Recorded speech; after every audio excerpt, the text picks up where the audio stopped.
www.faizanhaq.org۔ خیال رکھے۔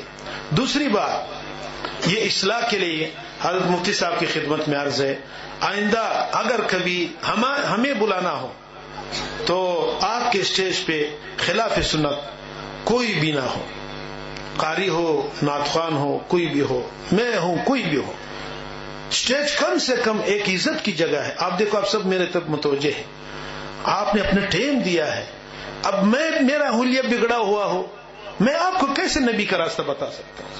دل دکھ درد کرتا ہے جب ہمارے پاس دینی سٹیج ہے، ایک مدرسہ ہے، ایک عظمت قرآن کی بات ہو رہی اور نبی کی محبت کی بات ہو رہی، اس میں ہمارا خود یہ عمل ہے، ہم دوسروں کو کیا عمل دکھائیں گے؟ تھف ہونا چاہیے، دوسروں کو ہم نہیں بتا سکتے، یہ منافقت کا دعویٰ ہے، یہ حق کا دعویٰ نہیں۔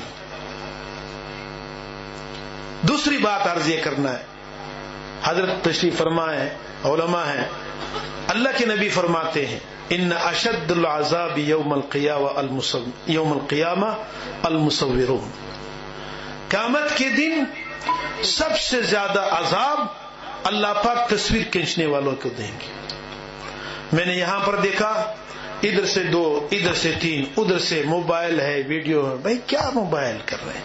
جو قرآن کی عظمت کم ہے، قرآن کی برکات کم ہے، یہ مدرسہ ہے، شریعت کا جگہ ہے، دین اسلام کا مرکز ہے، اس نے مرکز بننا ہے، اور قرآن کی عظمت بیان ہو رہی ہے۔ آپ نے جو وقت نکالا یہ کوئی معمولی وقت نہیں ہے، یہاں پر ہر ایک اپنا ویڈیو بنا رہے، نعوذ باللہ من ذالک۔ یہ تصویر اللہ کے نبی نے حرام کر دیا ہے۔ قرآن کی سٹیج پر تصویر سازی اور ویڈیو بازی، ہم کیسے دوسروں کو دین کی دعوت دیں گے؟ کس بنیاد پر دیں گے؟ یہ دعوت نہیں ہے، یہ منافقت ہے۔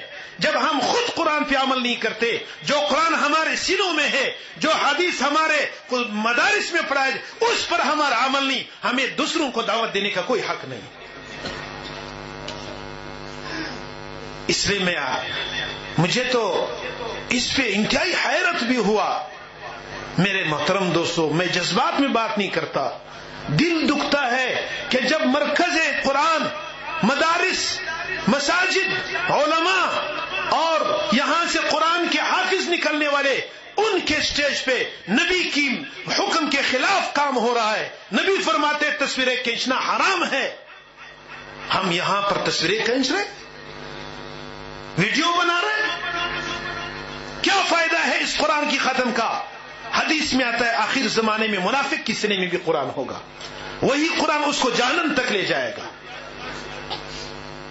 میرے عزیزوں، یہ ویڈیو بنا کر کیا ہے؟ یہ ویڈیو بنانا، یہ شو بازی، یہ یورپ کا کام ہے، یہ انگریز کا کام ہے، ہمارا کام یہ نہیں، ہمارے اکابر نے کبھی نہیں کیا۔ یہ ان خبیثوں کا کام ہے جن خبیثوں نے ہمارے مدارس کا بیڑا غرق کر دیا، جو اسلام کے پاؤں کو نکالنا چاہتے ہیں، یہ ان الو کے پٹوں کا کام ہے۔ میرے بے ادبی معاف کرنا، اگر آپ یہاں سے بھی ویڈیو کو لے کر جائیں گے، ویڈیو کے تاثر تصویر کو، اور ایک دنیاوی محفل سے بھی لے کر جائے گا، تو بتاؤ قرآن اور دنیا کے محفل کا کیا فرق ہوا؟ یہ قرآن ہدایت کے لیے اتارا گیا ہے۔ ابھی تو اس بات پر ہونا چاہیے کہ قرآن ہمیں کیا بتا رہے، یہی قرآن بتا رہے ہے لعنت اللہ الکاذبین، لعنت اللہ المنافقین۔ جس کا قول اور کردار، جس کا گفتار اور کردار ایک نہ ہو، اس کا نام منافق ہے۔ آج جو ہمارے اوپر اللہ کی طرف سے یہ عذابات آ رہے ہیں، مدرسے بند ہوئے، مصیبت ہو رہے، میرے عزیز دوستو، میرے عزیز محترموں، اس کی حقیقی اور باطنی اسباب یہ ہے کہ ہم خود تقوی کی پٹلی سے اتر چکے ہیں۔ تقوی کس چیز کا نام ہے؟ اللہ تعالیٰ فرماتے ہیں یا ایھا الذین آمنوا اتقوا اللہ حق تقاتہ۔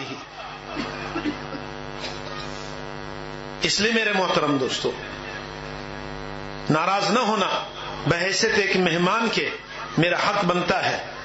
کل قیامت میں اگر اللہ نے مجھ سے پوچھا کہ تیرے سامنے یہ میرے نبی کے خلاف بات ہو رہی تھی، نبی کے حکم کے خلاف، ان کو تو پتہ نہیں تھا، آپ نے کیوں نہیں بتایا؟ میں اپنی اس ذمہ داری کو پورا کرنے کے لیے، تاکہ کل قیامت میں آپ میرے گلے کو نہ پکڑے، کہ تو دیوبند کا فارغ بھی تھا، آپ نے ہمیں کیوں یہ غلطی نہیں بتائی، آپ نے ہماری اس پہ کیوں تنقید نہیں کیا؟ اس ذمہ داری سے عہدہ برآ ہونے کے لیے میں آپ کے سامنے اپنے درد دل رکھتا ہوں. امید شاید بہت سارے لوگ اس کو برا بھی مانے، ناراض بھی ہو جائے، تو آپ سے دستبردر درخواست ہے ہمیں معاف کر دینا. میرا عزیزان گرامی، جب تک ہم نبی کی نقش قدم پہ نہیں چلیں گے، خدا کی قسم ہمارا آپ کا سب کچھ ضائع ہے. اللہ کے نبی نے، اللہ فرماتے ہیں وَمَا آتَاكُمُ الرَّسُولُ فَخُذُوهُ وَمَا نَهَاكُمْ عَنْهُ فَانْتَهُوا. جو کچھ میرے نبی تم کو دے دے اس کو لے بغیر سوچے سمجھے.